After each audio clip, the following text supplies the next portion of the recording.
Today we're going to cover one of the oldest missing person cases in New York State. But before we get started, welcome to True Crime with Maneater. If you love all things true crime, including missing person cases, cold cases, and just the strange happenings in the world, you've come to the right place. Be sure to subscribe and turn on alerts so you never miss a video upload. Let's get started.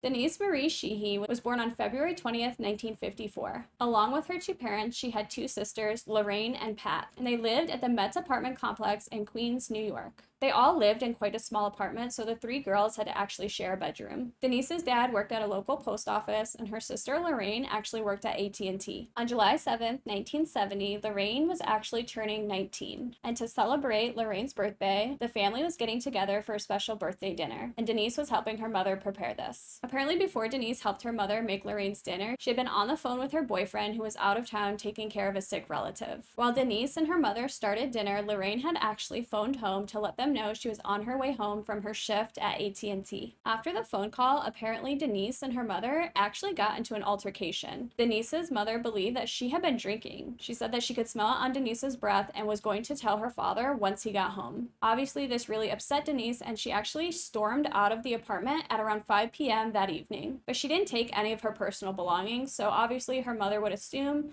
that she just needed to cool off and that she'd be coming back home. Apparently, a neighbor had witnessed Denise leave her building, climb over a fence, and vanish. Denise did not return home that night, and the next day her parents would report her missing to the police. Police would instantly become involved, and they would start searching around the apartment complex and around that area, but they couldn't find anything. There were no clues as to what happened to Denise. Denise was dressed in blue shorts, white clog sandals, and a red and white top on the day that she went missing. She was only 16, 5'3", and around 103 pounds with her ears pierced. Denise's sister Lorraine would go on to say that a drug dealer lived in the building. It was 1970, the year after Woodstock. If a teenager died in Woodside, it was in Vietnam or an OD. Nobody was killing teenage girls. So obviously Lorraine didn't believe that her sister was abducted or kidnapped or anything of that sort. Lorraine said that her family waited all night for Denise to come home. Because Denise, Pat, and Lorraine slept in the same room, it was really hard for Lorraine and Pat to sleep that night. They just stared at Denise's bed and cried all night long. She would also say that her mother wouldn't let her open any of her birthday presents or anything like that until Denise came home. And the table that Denise and her mother had set before their argument sat like that for a week. Denise's mother wouldn't let anybody touch it. She thoroughly hoped and believed that her daughter would be coming home. And over the years, police would take these picture books full of dead girls and take them to the family to see if they could identify any of them as Denise. Police believe that Denise's boyfriend didn't have anything to do with her vanishing. In fact, he came home once he learned of her disappearance and began helping the family search. And of course, tips came in claiming to have spotted Denise in various places, and one of these tips said that Denise was spotted in Maine. So Denise's parents got all the kids in the car and they drove to Maine to look for their daughter. But each one of these tips just resulted in a dead end. Lorraine would go on to say that, "My father refused to ever file a life insurance claim because that would be admitting Denise was dead. He died believing Denise was still alive. My mother is still alive, living in Florida, and at 81 still believes Denise is alive and coming home." And really, that's it. Nobody knows what happened to Denise on that day. She left her house in the heat of an argument. She didn't take any of her personal belongings, and then she just vanished. Police didn't find any clues to indicate in which direction she went to or where she would have gone in general. She effectively left her house and vanished.